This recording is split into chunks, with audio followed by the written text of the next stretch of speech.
نہایت اہم خبر شامل کرتے ہیں اگی سے۔ انجمن نوجوانان اہل سنت تحصیل اگی کے زیر اہتمام دوسری سالانہ مسابقہ حسن نعت جامع مسجد علی المرتضیٰ بتی شریف میں منعقد ہوئی، جس کی صدارت کا شرف حاصل کیا پیر طریقت رہبر شریعت پیر سید علی شاہ سرکار، سجادہ نشین آستانہ عالیہ قلندریہ بتی شریف اگی۔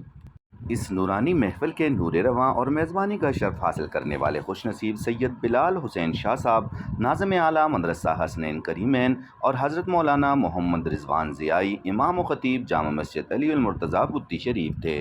ججز کے فرائض انجام دیے حضرت مولانا ڈاکٹر سید اکرم شاہ صاحب، مولانا عبدالحکیم صاحب، مولانا قاری محمد زاہد صاحب، حافظ عبدالرافع صاحب اور ایڈوکیٹ شیخ محمد طاہر صاحب نے، جبکہ مہمان خصوصی مفتی محمد شاکر ضیائی تھے۔ ناظم اعلیٰ جامع نوریہ معینیہ ملوکڑا اگی بر سے متعدد طلباء اور اساتذہ اور قراء اور نعت خوانوں نے اس میں شرکت کی، جبکہ سوشل ورکر ثاقب ثانی میڈیا کے معاونت کرتے رہے اور آس نیوز اس کے میڈیا کوارڈینیٹر اور میڈیا پارٹنر رہے۔ یاد رہے، نوجوانان اہل سنت کے زیر اہتمام یہ دوسری سالانہ مسابقہ نعت خوانی تقریب تھی، جس میں اگی بر سے 36 ثنا خوانوں نے شرکت کی، جس میں زیادہ تر چھوٹے چھوٹے بچے نعت خواں تھے، جن کی ننھی زبانوں سے نعت خوانی اور سریلی آواز اور خوبصورت کلام نے پوری محفل میں تانتا باندھ دیا۔ ہر طرف ہر ایک سننے والا عش عش کرنے لگا اور ہر طرف سبحان اللہ، ماشاء اللہ، الحمدللہ، بارک اللہ کے ترانوں سے فضا معطر ہو گئی۔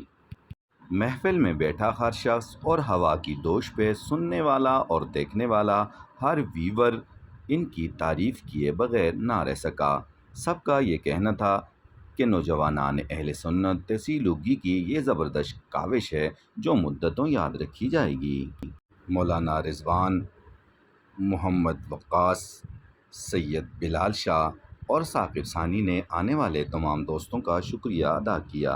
اس مسابقہ میں پہلی پوزیشن حاصل کرنے والے خوش نصیب دی world of children school and college کے طالب علم محمد احسن تھے، جبکہ دوسری پوزیشن حاصل کرنے والے رمیز الرحمان مدرسہ لبیک یا رسول اللہ عباس بانڈا کے طالب علم تھے۔ تیسری پوزیشن حاصل کرنے والے سید ابراہیم شاہ، جن کا تعلق بٹنگ سیدہ سے ہے۔ تمام نمایاں پوزیشن حاصل کرنے والے طالب علموں کو انعامات سے نوازا گیا، جبکہ تمام شرکت کرنے والے ثنا خوانوں کو اعزازیہ بھی دیا گیا۔ ڈاکٹر عتیق چاند، آس نیوز، اگی۔